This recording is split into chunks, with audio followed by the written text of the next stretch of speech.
Hai, gue Indra dan selamat datang di iCheck Live. Untuk kalian yang dari kemarin udah lihat video unboxing iPad mini 6th generation dan full reviewnya udah gue upload, silahkan kalian tonton dulu karena dalam video kali ini, dalam video saat ini juga gue akan ngasih tahu apa saja kekurangan iPad mini 6th generation tahun 2021 ini, dengan harapan semoga apa yang gue share dalam video kali ini bisa menjadi pertimbangan kembali untuk kalian haruskah upgrade ke iPad mini 6th generation di tahun 2021 ini. So ya, ikuti terus video ini. Saya Indra. Let's get started.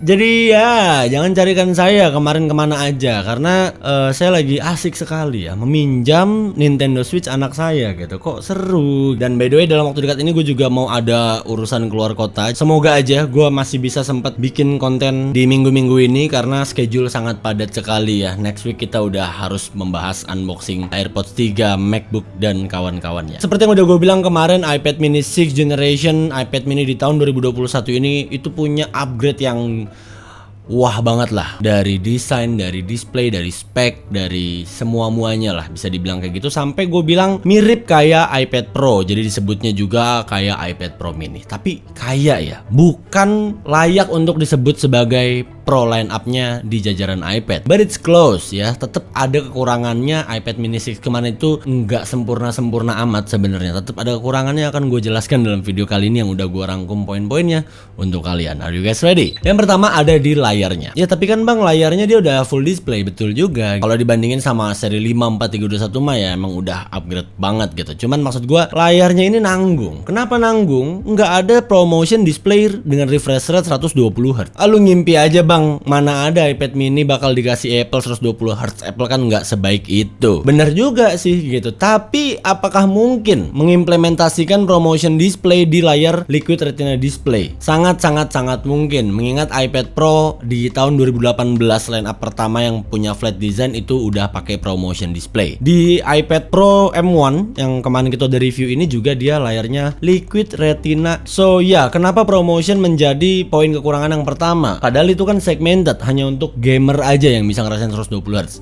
Well, dari pengalaman gue dari iPhone 13 Pro model ternyata asik juga gitu. 120Hz dikombinasikan dengan A15 Bionic. Rasanya jadi kayak lebih ngebut, lebih optimal, animationnya lebih fluid, lebih smooth, responsif.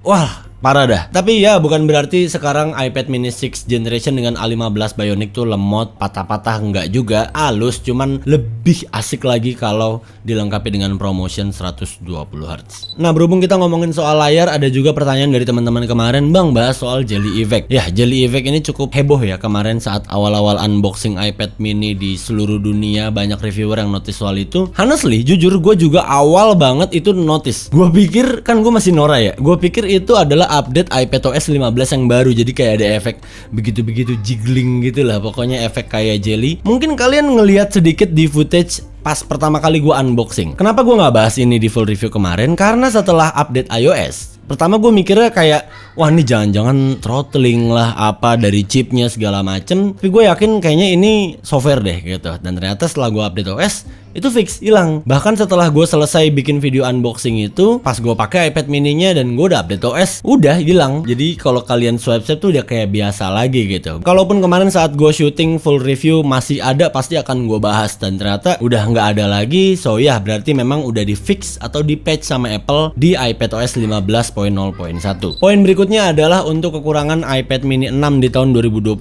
ini. Oke, dia udah pakai USB-C, berbeda dari line up iPad mini sebelumnya, berbeda dengan line up iPad base model, iPad Air terakhir udah ya. Pokoknya udah setara lah sama kayak iPad Pro, iPad Air. Cuman sayangnya dia masih just a regular USB-C port, belum Thunderbolt kayak iPad yang M1 series ini. Tapi ya, hopefully untuk nextnya mungkin Apple bakal mengimplementasikan port USB-C-nya udah support Thunderbolt. Jadi lebih enak kalau transfer footage, lagi editing video di LumaFusion, langsung colokin USB hub, konekin ke SSD eksternal, itu lebih enak untuk transfer footage-nya dan editing secara live langsung. Dan kekurangan iPad mini 6 berikutnya adalah selama tinggal jack 3,5 mm. Ya, I know, mungkin ini bukan masalah untuk kalian yang saat ini udah pakai AirPods Pro, atau mungkin udah rencana beli AirPods 3 yang kemarin baru rilis. Tapi mungkin ini menjadi masalah untuk teman-teman para penggila audiophile di luar sana yang memang masih mempercayakan connectivity wired saat kalian konekin headphone atau earphone-nya. Tapi ya, kayaknya sih ada ya di marketplace Indonesia sana itu converter dari USB-C ke jack 3,5 mm.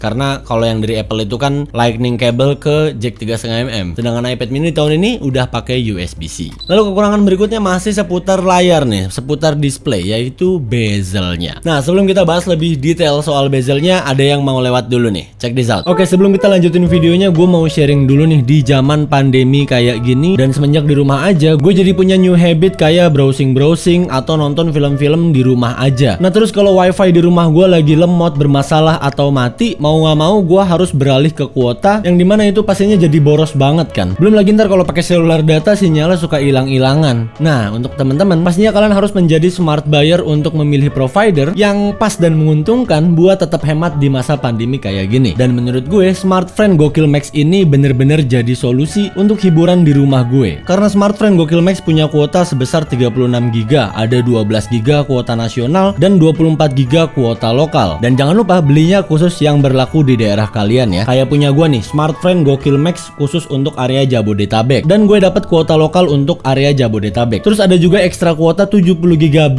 yang bisa dipakai nasional dari jam 1 sampai 5 pagi. Lalu Smartfren Gokil Max ini bisa dipakai 24 jam untuk semua aplikasi. Untuk harganya juga start dari 30 ribuan aja. Masa berlaku 30 hari. Jaringannya juga 100% untuk connectivity 4G di semua aplikasi. Kalau gue bandingin, Smartfren Gokil Max ini untuk speed internetnya itu cukup stabil lah kalau dibandingin provider-provider lain. Dia nggak naik turun, nggak jelas, pokoknya stabil. Dijamin kalau kalian nonton film nggak ada lagi buffering-bufferingan lagi. Tentunya semua itu karena jaringan Smartfren yang udah 100% 4G, dan saat ini juga Smartfren sudah melakukan uji coba untuk jaringan 5G yang akan muncul dan merata di Indonesia. Nah, nggak cuma itu teman-teman, are you guys still with me? Smartfren juga lagi ada loyalty program untuk pengguna setianya. So ayo kita ikutan rezeki wow periode ketiga, karena bakalan banyak hadiah langsung mulai dari smart point, pulsa, emas, smartphone, tablet, TV, laptop, motor, hingga grand prize dan super grand prize dengan hadiah 50 gram emas, tabungan ratusan juta, dan mobil. Mantap nggak tuh? Gini-gini, cara ikutannya kalian download aplikasi My Smartfren, lalu pilih menu rezeki wow, dan kalian bakal dapetin jeep untuk berjalan ke berbagai oase yang tersedia. Lalu kalian lakuin aja kayak biasa transaksi sebanyak-banyaknya buat dapetin rezeki di depan mata dengan hadiah pasti dan langsung,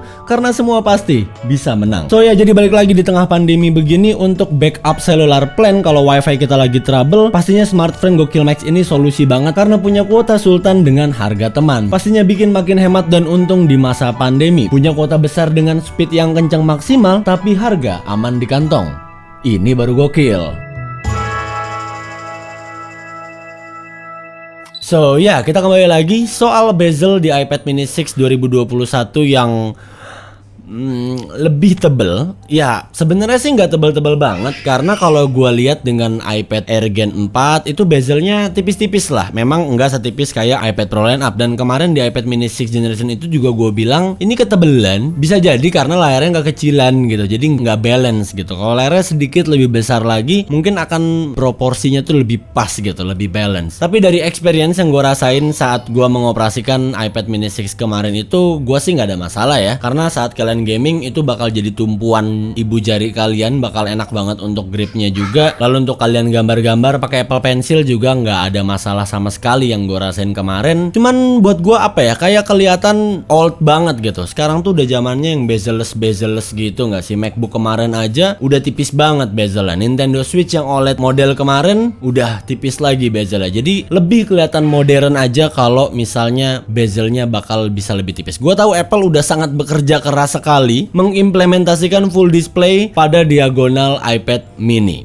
Ya mungkin itu alasan mereka dari kemarin lama banget nge-update iPad mini menjadi full display. Tapi ya hopefully di next gen-nya, di generasi ketujuhnya, maybe tahun depan atau tahun 2023, kita nggak ada yang tahu untuk kapan next gen-nya iPad mini, karena memang paling random dia keluarnya, untuk polanya nggak kelihatan sama sekali. So ya, next gen iPad mini 7 generation, kalau bezelnya udah ditipisin lagi sama Apple, pasti kelihatannya bakalan jauh-jauh lebih modern dan futuristik. Lalu kekurangan yang berikutnya adalah opsi storage-nya. Nggak ada yang varian 512 GB. atau lebih. Ya 512 aja tuh udah cukup banget lah. Kenapa storage itu penting? Karena menurut gue ya, iPad mini 6th generation di tahun ini tuh udah bisa sekali untuk diandalkan sebagai daily driver. Let's say kayak iPad Pro M1 gue ini, misalnya ini nggak gue pakai gitu sebulan, gue sewain lah, gue pinjemin lah ke siapa. Terus gue pakai iPad mini untuk daily driver gue, untuk ngedit, untuk nulis skrip segala macam. Apakah bisa? Bisa banget untuk ngedit, untuk gaming, untuk editing foto, editing video. LumaFusion kemarin juga gue udah coba buat baca-baca artikel, nyari referensi, split screen, itu udah bisa banget gitu. Dan menurut gue sayang aja kalau opsi storage-nya itu cuma di 256 aja. Kalau misalnya ada 512, ya harusnya bakal oke banget sih. Mengingat iPad mini itu kan keluarnya nggak setahun sekali ya. Orang beli iPad mini tuh pasti gantinya bisa 3 tahun 4 tahun sekali. Jadi ya sekali beli biar sekalian gede gitu, buat nge-store data-data, buat kalau gue misalnya nyimpen footage video, file cache dari LumaFusion kan gede-gede banget tuh file projectnya. Solusinya mungkin kalian bisa pentokin ambil yang 256 GB, lalu kalian bisa beli SSD eksternal, dan ya karena udah USB-C jadi lebih dimudahkan sekali sekarang.